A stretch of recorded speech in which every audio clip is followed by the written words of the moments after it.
All right, welcome back to Pietros Maneos Finance. It is August 31st, just finished tallying the numbers for the month. It was an amazing month for the Maneos Compounding Machine. I have it on the screen here, my Seeking Alpha essay. And you can see here, capital appreciated $43,216.48 to a grand total of 1,088,775.14. So almost 1.1 million. I did dollar cost average this month 7,000. So if you were to back that 7,000 off, because that was a contribution, then the more accurate, if you will, capital appreciation is $36,216.48. So just an amazing month. And it's fascinating to me because I had just crossed the $1 million threshold. So now I'm flirting with 1.1 million.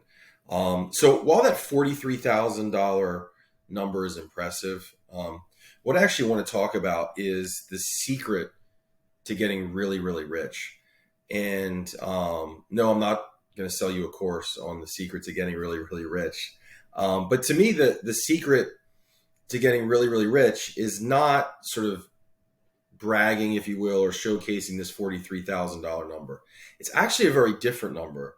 And on my monthly letter, I showcase it. So I'm going to scroll down here. So this is my full essay here, and I talk about my Chinese bank dividends, Gazprom dividends. I link one of the YouTube videos in the essay. I do this every month on Seeking Alpha. I really, really enjoy it. Talking about Afghanistan there. So we're going to go all the way down to the bottom. Then it shows like all the figures here. So you can see like my contribution is 607,000. My total return since 2019, 79.36.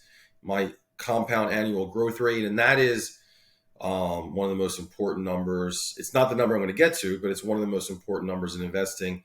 It's essentially how you're judged. If you're a baseball player, it's your batting average. If you're a basketball player, it's your scoring average. So the CAGR is how you're measured. And so right now I'm at 29.65. There's two numbers. I'll just mention that briefly. The one is if you count all the way of 2021 as the third year. The second one is actually like from the very month when I started recording to now. So the second one's more precise at 29.65. You can see option premium, 2,000 this month. Total monthly income, year-to-date income. So you can see I've already crossed 52,000 in income, and that includes dividends, option premium, security lending. So if we're 8 months in, 4 months, maybe it'll be 70-ish. We'll see, but not bad. Then my two signature funds here, some option stuff. But here's the number that I was mentioning, and this right here is the secret to getting rich. And so let's go over this. So this number, money inputted back into the machine, is made up of four figures. The first is dollar cost averaging. So how much I contributed from my checking account that month. Some months it's 0, some months it's 1,000, some months like this it's 7,000. The second number is the dividend reinvestment. So those are dividends that have come off and then they're immediately reinvested back into new shares. The third figure is option premium. So this month was about $2,000 or so. And then the securities lending isn't much. It's 92, but it's still something. And that's with Interactive Brokers. They have the stock yield enhancement program. And with the stock yield enhancement program, my shares are lent out to short sellers and I'm paid for that. And Interactive Brokers and I split that fee. So again, not a huge amount, but every little bit helps. So the total number of that is $12,664.99. So all of this 12,000 went back into investments. And so for a lot of people, if they were to make this dividend or option premium, or they would have, just the 7,000 was dollar cost, but they're not putting all of that back in. And this goes back to Warren Buffett's idea of the snowball, that you're rolling a snowball down the hill and it's picking up more and more snow. The more that you can put money back into your own machine, the more that you're enhancing compound interest within your portfolio. So all the Gazprom dividend, all the Chinese banks this month, all went to repurchase new shares.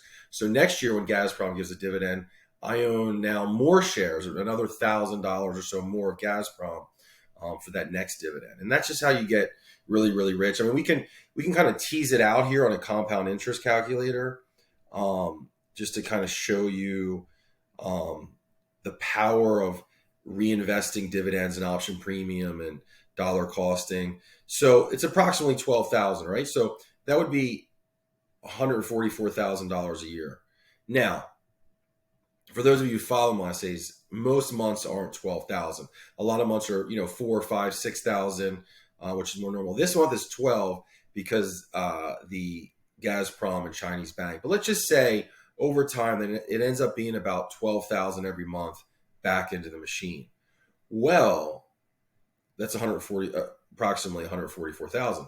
So if you take the amount where I am today, okay, 2021, and the annual addition would be 144,000, meaning every month is 12,000. And I have 20 years out, so I'll be 60 years old. My CAGR, as I showed you, is 29%.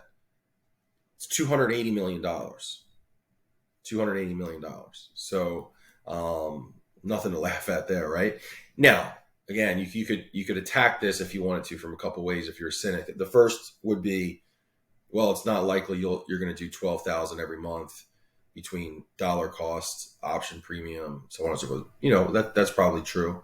So let's do this. Let's just do it at 5,000. That's kind of what I've been averaging more. So if you take, say, 60,000, that 280 million goes to 220 million. So cool, 60 million was shaved off there, but still a heck of a lot of money. Now, the second way you could laugh at this or critique it or whatever you want to say is the CAGR. Now, let me say this. My CAGR right now is 29%. Can I maintain that? I don't know. No one knows. But let's do this. Let's go, okay, let's say my CAGR, there's going to be ups and downs and big market sell-offs and panics and crashes and things that don't go my way. So let's say over the long term, it's a 15% CAGR. So 220 million becomes 24 million. So basically 200 million. So the difference between 15% CAGR and 29% CAGR is $200 million.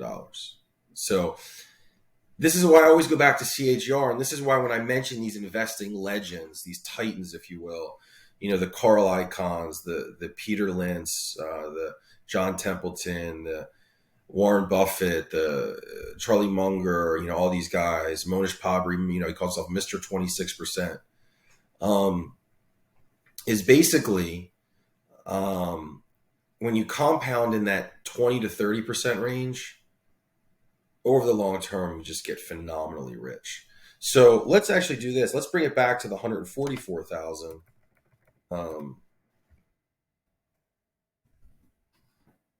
And so that's the 12,000 or so this month. 34. So it brings it up at, about 10 million or so. So again, I would wake up at, 41 at 60 with 20 million, 34 million, 220 million, 280 million, depending on how those figures. And it's important. It's great to understand the math. So I think it's really informative for you guys to watch this and just to kind of like go through the compound interest calculator and play out different scenarios. But yeah, to me, that's the real secret to getting rich is if that's why the FIRE movement's so intriguing. If you make a 6-figure salary, let's say you and your spouse, so you live on one, invest the full amount of the other one. So that's really, what is to me very, very powerful. It's kind of a form of delayed gratification. You're not consuming your dividends. You're not consuming your option premium.